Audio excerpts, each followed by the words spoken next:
అందనంత ఎత్తేమీ కాదు తారాలోకం. కాకపోతే కాస్త కష్టపడాలి. ఏటుకు ఎదురీదేవారు ఏదైనా సాధించేస్తారు. అందుకే మనిషి అంతరిక్షాన్ని గుప్పెట్లో పెట్టుకోగలుగుతున్నాడు.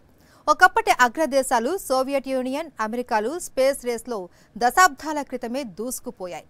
అంతరిక్ష పరిశోధనల్లో అగ్రదేశాలను ఆశ్చర్యపరుస్తూ ఎదుగుతూ వచ్చిన భారత అంతరిక్ష పరిశోధన సంస్థ ఇస్రో ఇప్పుడు మరో అద్భుత విజయంలో భాగస్వామి అయింది. అంతర్జాతీయ స్పేస్ స్టేషన్లో అడుగుపెట్టిన తొలి భారతీయుడిగా శుభాంశు శుక్లా చరిత్ర సృష్టించాడు. నాసా, స్పేస్ ఎక్స్లతో కలిసి ఇస్రో ఈ ప్రాజెక్టును విజయవంతం చేసింది. రావడం ఆలస్యం కావచ్చు, కానీ ఇస్రో అంతరిక్షంలో అద్భుతాలే చేస్తోంది. మానవ సహిత వ్యోమ నౌకలను ఇకపై మరింతగా అంతరిక్షంలోకి పంపడానికి ఇస్రోకి కొండంత ధీమాను ఇచ్చింది తాజా విజయం. అంతరిక్షంపై భారత సంతకం.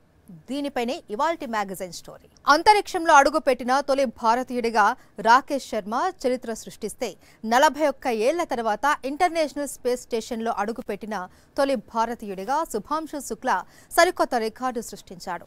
భారత సంతతికి చెందిన సునీత విలియమ్స్ నాసా తరపున ఇదే స్పేస్ స్టేషన్లో అడుగుపెట్టడమే కాదు, సాంకేతిక సమస్యల కారణంగా కొన్ని నెలల పాటు అక్కడే ఉండిపోవలసి వచ్చిన సంగతి తెలిసిందే. అయితే రాకేష్ శర్మ, శుభాంశు శుక్లాలు మాత్రం 16 అణాల భారతీయులే కావడం మనందరికీ గర్వకారణమే. 3, 2, 1, 0 plus 5 seconds. Lift off normal. Here we have a majestic lift off of LVM-3 M4 rocket carrying India's prestigious Chandrayaan-3 spacecraft. అంతరిక్షంలో కొన్నేళ్లుగా భారత జెండా రెపరెపలాడుతూనే ఉంది. మన ఇస్రో సైంటిస్టుల అద్భుత కృషితో అగ్రదేశాలు అసూయపడే రీతిలో మనం అంతరిక్షంలో దూసుకుపోతున్నాం. ఒకేసారి ఏకంగా 100కు పైగా ఉపగ్రహాలను అంతరిక్షంలోకి పంపి ఆ ఘనత సాధించిన మొదటి దేశంగా భారత్ చరిత్ర సృష్టించింది కూడా. అన్నీ బానే ఉన్నాయి, కానీ ఇన్ని విజయాలు సాధించినా ఇస్రో తరపున ఇంతవరకు మానవ సహిత వ్యోమ నౌకలను అంతరిక్షంలోకి విజయవంతంగా పంపలేకపోయాం. ఈ వెలితి మాత్రం ఇస్రోని కూడా వేధిస్తూనే ఉంది. ఏదో ఒక రోజున చంద్రుడి మీదకు మానవ సహిత రాకెట్ పంపుతామని ఇస్రో ఆశాభావం వ్యక్తం చేసింది కూడా. ఇవన్నీ పక్కన పెడితే మన అంతరిక్ష పరిశోధనలు మొదలుపెట్టి దశాబ్దాలు దాటిపోయింది. ఇంతకాలానికి ఇప్పటికీ భారత అంతరిక్ష పరిశోధన సంస్థ ఒక భారతీయుణ్ణి ఇంటర్నేషనల్ స్పేస్ స్టేషన్ కి పంపగలిగింది. ఇది భారతీయులు సగర్వంగా భావించాల్సిన తరుణం. ఉత్తరప్రదేశ్లోని లక్నోకి చెందిన శుభాంశు శుక్లా 1999లో కార్గిల్ యుద్ధాన్ని చూసి ఆర్మీలో చేరాలన్న తపన పెంచుకున్నాడు. అంతే, తన చదువును ఆ దిశగా మలుచుకున్నాడు. 2006 కల్లా ఇండియన్ ఎయిర్ ఫోర్స్ ఫైటర్ స్ట్రీమ్లో ఫ్లయింగ్ ఆఫీసర్గా నియమితుడయ్యాడు. వివిధ యుద్ధ విమానాల్లో 2000 గంటలకు పైగా జర్నీ చేసిన శుభాంశు శుక్లా 2019లో ఇన్స్టిట్యూట్ ఆఫ్ ఏరోస్పేస్ మెడిసిన్ ద్వారా ఆస్ట్రోనాట్గా ఎంపికయ్యాడు. శుక్లాతో పాటు ఇటువంటి మరికొందరితో కలిసి వడగట్టిన ఇస్రో అంతిమంగా 2024 ఫిబ్రవరి 27న శుభాంశు శుక్లాను అంతరిక్ష యాత్రకు అధికారికంగా ఎంపిక చేసినట్టు ప్రకటించింది. నాసా, స్పేస్ ఎక్స్, ఇస్రోల ఉమ్మడి ప్రాజెక్ట్ అయిన యాక్సియం మిషన్ 4లో అంతరిక్ష యాత్రకు శుక్లా ఎంపికయ్యారు. జూన్ 25న ఫ్లారిడాలోని నాసాకు చెందిన కెనడీ స్పేస్ సెంటర్ నుంచి యాక్సియం మిషన్ 4 అంతరిక్షం దిశగా దూసుకుపోయింది. ఆ మర్నాటికి అంటే జూన్ 26కి దీన్ని ఇంటర్నేషనల్ స్పేస్ షిప్తో డాక్ చేశారు. జీవితకాలపు కలను సాకారం చేసుకుంటూ అణువణువు ఆనందంతో తబ్బిబ్బవుతూ శుభాంశు శుక్లా ISSలో అడుగుపెట్టారు. అమెరికా, పోలాండ్, హంగరీలకు చెందిన మరో 3 ఆస్ట్రోనాట్లతో కలిసి శుభాంశు శుక్లా ఈ స్పేస్ జర్నీ చేశారు. Fellow astronauts, as Peggy said, 1 veteran and 3 rookies, and wow, what a member of Axiom Space. ఈ విజయం ఇస్రోకు 1000 రాకెట్ల బలాన్నిస్తుందనడంలో అనుమానం లేదు. శుభాంశు శుక్లాకు ముందు అంతరిక్షంలో అడుగుపెట్టిన ఏకైక భారతీయుడు రాకేష్ శర్మ. రాకేష్ శర్మ కలలన్నీ అంతరిక్షం చుట్టూనే తిరుగుతుండేవి. ఇండియన్ ఎయిర్ ఫోర్స్ లో అధికారిగా వ్యవహరించిన రాకేష్ శర్మ సోవియట్ యూనియన్ తలపెట్టిన సోవియట్ ఇంటర్ కాస్మోస్ కార్యక్రమంలో భాగంగా అంతరిక్ష యానానికి ఎంపికయ్యాడు. పంజాబ్ రాష్ట్రం పటియాలాకు చెందిన రాకేష్ శర్మ మన హైదరాబాద్లోని సెయింట్ జార్జ్ గ్రామర్ స్కూల్లోనే స్కూల్ ఎడ్యుకేషన్ పూర్తి చేశాడు. ఆ తర్వాత నిజాం కాలేజ్ నుంచి గ్రాడ్యుయేషన్ పూర్తి చేశాడు. ఆ తర్వాత నేషనల్ డిఫెన్స్ అకాడమీలో చేరి అంచెలంచెలుగా ఎదిగాడు. 1984 ఏప్రిల్ 3న సోవియట్ యూనియన్ వారి సూయజ్ T-11 రాకెట్లో రాకేష్ శర్మ అంతరిక్షం వైపు దూసుకుపోయాడు. ఆ క్షణాలు భారతీయులందరికీ మధురమైనవి. ప్రతి భారతీయుడు గర్వంతో ఉప్పొంగిన వేళ అది. నాటి ప్రధాని ఇందిరాగాంధీ స్పేస్ జర్నీ చేసిన రాకేష్ శర్మని అంతరిక్షం నుంచి చూస్తే భారతదేశం ఎలా అనిపించింది అని అడిగారు. దానికి రాకేష్ ఏమాత్రం తడుముకోకుండా సారే జహాసే అచ్చా అని బదులిచ్చారు. ऊपर से भारत कैसा दिखता है आपको? जी मैं बगैर किसी झिझक के कह सकता हूँ कि सारे जहां से अच्छा. 1984లో రాకేష్ శర్మ భారతదేశ కీర్తి పతాకను అంతరిక్షంలో రెపరెపలాడించారు. ఇంచుమించు 20 ఏళ్ల తర్వాత భారత సంతతికి చెందిన Kalpana Chawla Colombia space షటిల్లో journey చేశారు. కొలంబియా స్పేస్ షటిల్లో భారత సంతతికి చెందిన కల్పనా చావ్లాతో పాటు మరో 7 వ్యోమగాములు ఉన్నారు. కొలంబియాను ప్రయోగించే సమయంలోనే షటిల్లో సాంకేతిక సమస్యను గుర్తించారు. కానీ దాన్ని సరిచేయలేదు. స్పేస్ షటిల్ తిరుగు ప్రయాణంలో అది ఒక్కసారిగా పేలిపోయింది. కల్పనా చావ్లాతో పాటు అందరూ చనిపోయారు. భారత సంతతికి చెందిన సునీత విలియమ్స్, అమెరికాకి చెందిన విల్మోర్లు స్టార్ లైనర్ అంతరిక్ష నౌకలో గత ఏడాది జూన్ 5న ISS చేరుకున్నారు. షెడ్యూల్ ప్రకారం వారు అక్కడ 10 రోజుల పాటు ఉండి తిరుగు ప్రయాణం అవ్వాలి. కానీ స్టార్ లైనర్లో సాంకేతిక సమస్యల కారణంగా వ్యోమగాములు లేకుండానే అంతరిక్ష నౌక భూమికి బయలుదేరిపోయింది. అది భూమిని చేరింది. అప్పటి నుంచి సునీత, విల్మోర్లు అంతరిక్షంలో ఉండిపోయారు. వారిని భూమి మీదకు తీసుకురావడానికి నాసా రకరకాల ప్రయత్నాలు చేసినా వర్కౌట్ కాలేదు. ఎట్టకేలకు స్పేస్ ఎక్స్ కు చెందిన క్రూ డ్రాగన్ వ్యోమ నౌక విజయవంతంగా భూకక్ష్యలోని అంతర్జాతీయ అంతరిక్ష కేంద్రం ISS తో అనుసంధానమైంది. క్రూ 10 మిషన్ లో వెళ్లిన 4 వ్యోమగాములు అంతరిక్ష కేంద్రంలోకి ప్రవేశించారు. సునీత విలియమ్స్, విల్మోర్లను సురక్షితంగా భూమికి చేర్చారు. నెలల తర్వాత తిరిగి భూమి మీద అడుగుపెట్టిన క్షణంలో సునీత, విల్మోర్ల ఆనందాన్ని వర్ణించడానికి మాటలు చాలవు. శుభాంశు శుక్లా, రాకేష్ శర్మలు భారతీయులు కాగా కల్పనా చావ్లా, సునీత విలియమ్స్లు భారత సంతతికి చెందిన ఆస్ట్రోనాట్లు. వీరే కాదు, నాసాలో చాలా మంది భారత సంతతికి చెందిన ఆస్ట్రోనాట్లు ఉన్నారు. అంతరిక్ష పరిశోధనల్లోనే అగ్రదేశాలు అమెరికా, రష్యా, చైనాలకు దీటుగా భారత్ దూసుకుపోతోంది. ఇస్రో సాధించిన విజయాలు మామూలువి కావు. చంద్రయాన్ విజయవంతం చేసుకున్న ఇస్రో మంగళ్యాన్తో పాటు మిషన్ ఆదిత్యకు రెడీ అవుతోంది. సువిశాల సౌర కుటుంబంలో తనదైన ముద్రను బలంగా వేయడానికి మన ఖగోళ శాస్త్రవేత్తలు తహతహలాడుతున్నారు. దానికి తగ్గట్టు శ్రమిస్తున్నారు. ఫ్రాన్స్, ఇంగ్లాండ్, జర్మనీ, జపాన్లకు సాధ్యం కాని విజయాలను ఇస్రో అలవోకగా సాధించగలుగుతోందంటే అది ఇస్రో సైంటిస్టుల అంకితభావం వల్లనే అన్నది మర్చిపోకూడదు. అందుకే ఇస్రోని తలుచుకున్నప్పుడల్లా ప్రతి భారతీయుడు జై హో భారత్ అనకుండా ఉండలేరు. ఎప్పుడో 50లలోనే అంతరిక్షంతో ఆడుకోవడం మొదలుపెట్టాయి రష్యా, అమెరికాలు. రెండో ప్రపంచ యుద్ధానంతరం సోవియట్, అమెరికాల మధ్య జరిగిన కోల్డ్ వార్లో స్పేస్ రేస్ చాలా కీలకమైనది. అంతరిక్షంలో పైచేయి సాధించడం కోసం 2 దేశాలు పోటాపోటీగా దూసుకుపోయాయి. కాకపోతే ఈ రేస్లో రష్యాదే పైచేయి.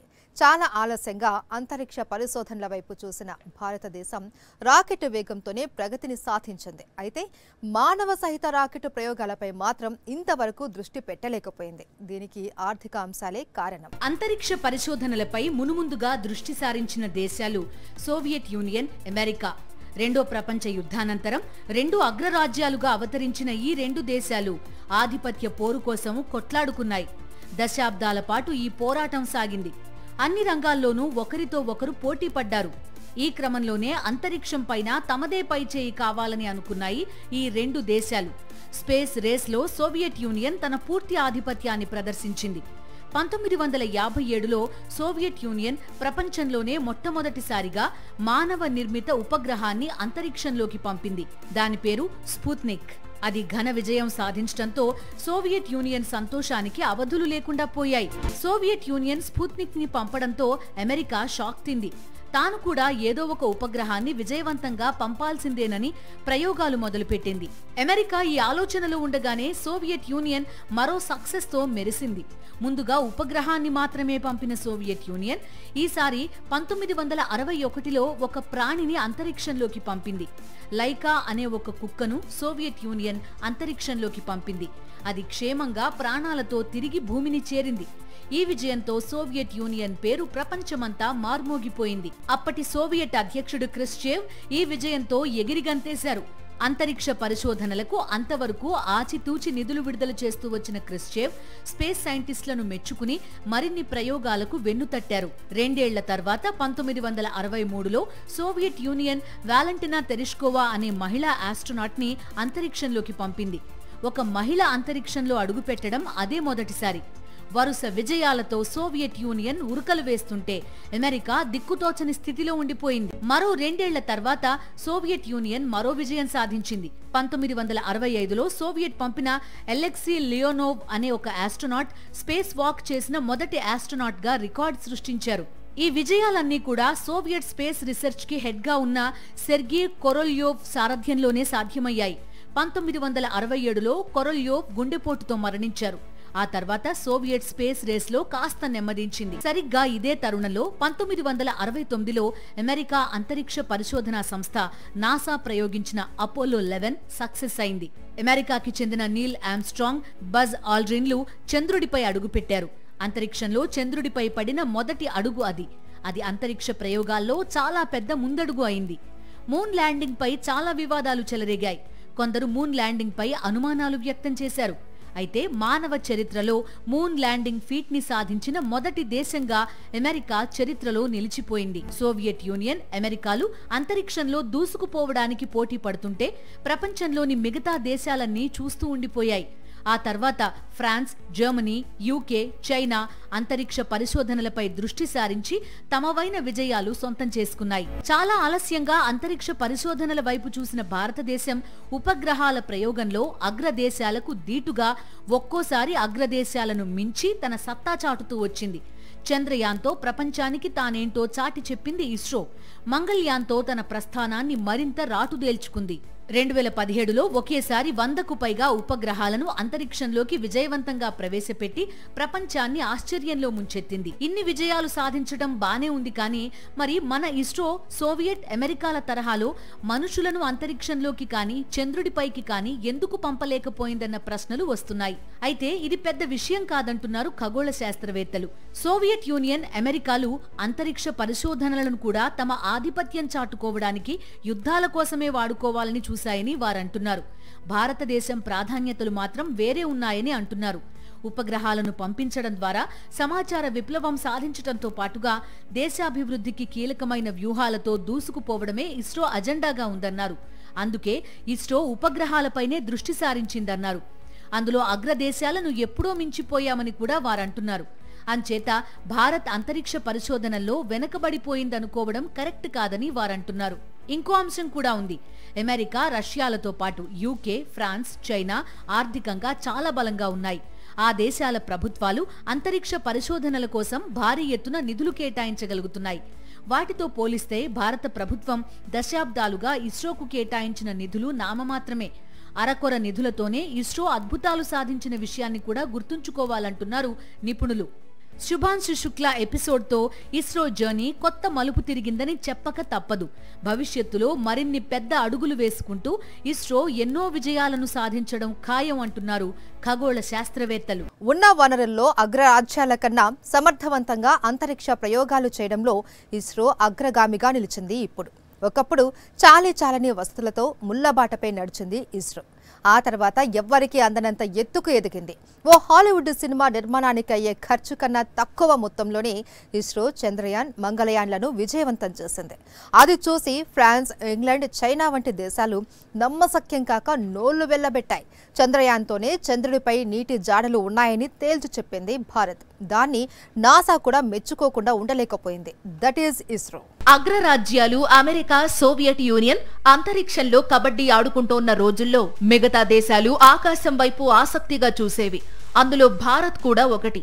60లలో అంతరిక్షం వైపు చూడాలని భారత్ తలపైకెత్తింది. అప్పటికే అంతరిక్షంలో జెండా ఎగరేసిన దేశాలు మన దేశాన్ని చూసి నవ్వుకున్నాయి. ప్రాచీన పనిముట్లతోనే పరిశ్రమలను నెట్టుకొస్తోన్న రోజుల్లో ఖగోళం వైపు కన్నెత్తి చూడ్డమేంటి అని ఎగతాళి చేశాయి కూడా. నడవబోయేది ముళ్లబాటే అని మన శాస్త్రవేత్తలకు తెలుసు. వేయబోయేది చిన్న అడుగే అయినా అది పెద్ద మలుపుకు దారి చూపిస్తుందన్న నమ్మకమే భారత్ను ముందుకు నడిపించింది. మొదటి ప్రధాని జవహర్ లాల్ నెహ్రూ, హోమీ బాబా, విక్రమ్ సారాభాయిలు భారత అంతరిక్ష ప్రయోగంపై బంగారు కలలే కన్నారు. ఆ కలలను నిజం చేసే క్రమంలోనే ఇస్రోకు రూపకల్పన జరిగింది. ఇస్రో శాస్త్రవేత్తల మానస పుత్రికగా ఆర్యభట్ట ఉపగ్రహం పురుడు పోసుకుంది. 1975లో సోవియట్ యూనియన్ కు చెందిన ఇంటర్ కాస్మోస్ రాకెట్ ద్వారా ఆర్యభట్ట అంతరిక్షంలో అడుగుపెట్టింది. తనకు నిర్దేశించిన కక్ష్యలో చేరి ఆనందంతో కేరింతలు కొట్టింది. అది చూసి ఇస్రో ఎగిరి గంతేసింది. ఇదంతా తొలి బుడిబుడి అడుగుల ఘన విజయం. ఆర్యభట్టతో ఓ చిన్న అడుగేసిన భారత్ అంతరిక్ష పరిశోధనల్లో తనకంటూ ఓ స్థానాన్ని సంపాదించుకునే దిశగా పెద్ద పెద్ద అంగలు వేసింది. 1979లో భాస్కర-1, 1981లో భాస్కర-2 ఉపగ్రహాలను విజయవంతంగా ప్రయోగించి అంతరిక్ష పోటీలో నేను ఉన్నానని చాటుకుంది భారత్. ఈ విజయాలిచ్చిన స్ఫూర్తితో ఇప్పటి వరకు 100 స్వదేశీ ఉపగ్రహాలను అంతరిక్షంలో ప్రవేశపెట్టింది ఇస్రో. ఎలాంటి వసతులు లేవు, కనీస సదుపాయాలు లేవు, అవసరమైన సహాయ సహకారాలు లేవు. ఇన్ని అననుకూల అంశాలున్నా ఇస్రో సైంటిస్టులు ఈసురోమంటూ ఉండిపోలేదు. అంతు చిక్కని పట్టుదలతో, అంతులేని ఆత్మవిశ్వాసంతో దశల వారీగా ఇస్రోను మహోన్నత సంస్థగా తీర్చిదిద్దారు. దేశ ఖ్యాతిని అంతరిక్షంలో రెపరెపలాడించారు. ఇప్పుడు సకల సదుపాయాలతో, ఆధునిక సాంకేతిక పరిజ్ఞానంతో వెలిగిపోతోన్న భారత అంతరిక్ష పరిశోధనా సంస్థ మొదట్లో నానా ఇబ్బందులు ఎదుర్కొంది. ఒకప్పుడు మౌలిక సదుపాయాలు ఉండేవి కావు. ఆధునిక సాంకేతిక పరిజ్ఞానం అందుబాటులో ఉండేది కాదు. అవసరమైన పరికరాలు లేవు. అయితే అంత మాత్రాన ఇస్రో సైంటిస్టులు నీరుగారిపోలేదు. రెట్టించిన ఉత్సాహంతో, మొక్కవోని పట్టుదలతో అంతరిక్షం వైపు నిశితంగా చూశారు. ఆ చూపే ఇస్రోను ఈరోజు ఈ స్థాయికి తెచ్చింది. ఇప్పుడు ఇస్రోకు స్వదేశీ పరిజ్ఞానంతో ఉపగ్రహాలను రూపొందించుకునేందుకు బెంగళూరులో శాటిలైట్ సెంటర్ను ఏర్పాటు చేసుకుంది. ఈ ఉపగ్రహాలను నియంత్రించేందుకు హసన్లో మాస్టర్ కంట్రోల్ సెంటర్ను నెలకొల్పింది. ఇతర గ్రహాల మీదకు పంపిన వ్యోమనౌకలు పంపిన సమాచారాన్ని అందుకునేందుకు కర్ణాటకలోని బ్యాలాలులో డీప్ స్పేస్ నెట్వర్క్ సెంటర్ను ఏర్పాటు చేసుకున్నారు. ఎలాంటి వాహక నౌకనైనా ప్రయోగించేందుకు వీలుగా నెల్లూరు జిల్లా శ్రీహరికోటలో పూర్తి స్థాయిలో 2 లాంచ్ ప్యాడ్లను నిర్మించుకుంది. రిమోట్ సెన్సింగ్ ఉపగ్రహాల నుంచి సమాచారాన్ని అందుకోవడానికి హైదరాబాద్లో నేషనల్ రిమోట్ సెన్సింగ్ సెంటర్ను ఏర్పాటు చేసుకుంది. ఇక అంతరిక్ష పరిశోధనల సారాన్ని, అంతరిక్ష పరిజ్ఞానాన్ని మామూలు మనుషులకు అర్థమయ్యేలా చెప్పేందుకు అహ్మదాబాద్లో స్పేస్ అప్లికేషన్స్ సెంటర్ను నెలకొల్పింది. ఇలా వటుడింతై ఇంతింతై అన్నట్లు ఇస్రో దిశ దశలా వ్యాప్తి చెందింది. ఇంకా విస్తరిస్తోంది. ఆకాశమే హద్దుగా దూసుకుపోతోంది. భారత్ చాలా ఆలస్యంగా స్పేస్ రేసులోకి ఎంటర్ అయింది. అయితేనేం అగ్రదేశాల కన్నా ఎక్కువ సామర్థ్యంతో, తక్కువ ఖర్చుతో అద్భుతమైన విజయాలు సాధిస్తూ అదరగొడుతోంది. ఎప్పుడొచ్చామన్నది కాదన్నయ్యా, రాకెట్ వెళ్ళిందా లేదా అన్నది పాయింట్ అని నాసాకే ఇస్రో పవర్ఫుల్ పంచ్ డైలాగ్ ఇచ్చే స్థితికి చేరింది. అంగారకుడిపై నీటి జాడలు ఉన్నాయా, అక్కడ జీవావరణ వాతావరణానికి అవకాశాలు ఉన్నాయా అన్నది తేల్చుకోవడానికి ఇస్రో మంగళయాన్ ప్రాజెక్టు విజయవంతంగా చేపట్టింది. దీనికి ఇస్రో పెట్టిన ఖర్చు కేవలం $74 మిలియన్ల మాత్రమే. అంటే భారత కరెన్సీలో 629,59,00,000 పైచిలుకు రూపాయలు. ఇదే ఇస్రో చంద్రయాన్-3 ప్రాజెక్టుకు చేసిన ఖర్చు కూడా ఇంచుమించు ఇంతే. $75 మిలియన్ ఖర్చుతో ఈ ప్రాజెక్టు సక్సెస్ అయ్యింది. చిత్రంగా ఇదే సమయంలో విడుదలైన హాలీవుడ్ మూవీ గ్రావిటీ నిర్మాణానికి పెట్టిన ఖర్చెంతో తెలుసా? ఏకంగా $100 మిలియన్. మార్స్ పై నాసా కూడా ఓ ప్రాజెక్టు చేపట్టింది. దానికి అమెరికా $582 మిలియన్ భారీ వ్యయాన్ని చేసింది. అంటే ఇస్రో చేసిన ఖర్చు కంటే ఇంచుమించు 6 రెట్లు ఎక్కువ. చంద్రయాన్-3 విజయవంతమైన సమయంలోనే రష్యా ప్రయోగించిన లూనా 25 చంద్రుడి ఉపరితలంపై క్రాష్ అయిపోయింది. కాకపోతే లూనాపై రష్యా చేసిన ఖర్చు $133 మిలియన్. ఇస్రో చాలా పొదుపుగా తన అంతరిక్ష ప్రయోగాలను విజయవంతం చేస్తూ ఉండడం అగ్రదేశాలకు ఆశ్చర్యంగానూ అసూయగానూ ఉంది. ఇస్రో ఇంత పొదుపుగా పని పూర్తి చేయగలగడానికి చాలా కారణాలున్నాయి. ఇస్రో దిగుమతులపై ఆధారపడకుండా సాంకేతిక పరిజ్ఞానాలను సొంతంగా రూపొందించుకుని అభివృద్ధి చేసుకుంటోంది. రాకెట్ ఉత్పత్తిలో చాలా వరకు విడిభాగాల తయారీని ప్రైవేటు కంపెనీలకు కాంట్రాక్టుకిస్తోంది. దీనివల్ల చాలా తక్కువ ఖర్చుతో అనుకున్న లక్ష్యాన్ని ఛేదించగలుగుతోంది. ఇక్కడే ప్రపంచ దేశాలు భారత్తో ఏమాత్రం పోటీ పడలేకపోతున్నాయి. ఇది వాటి మ్యాగజైన్ స్టోరీ. మరో ఇంట్రెస్టింగ్ టాపిక్ తో మళ్ళీ కలుద్దాం. అంతవరకు స్టే ట్యూన్ టు సాక్షి.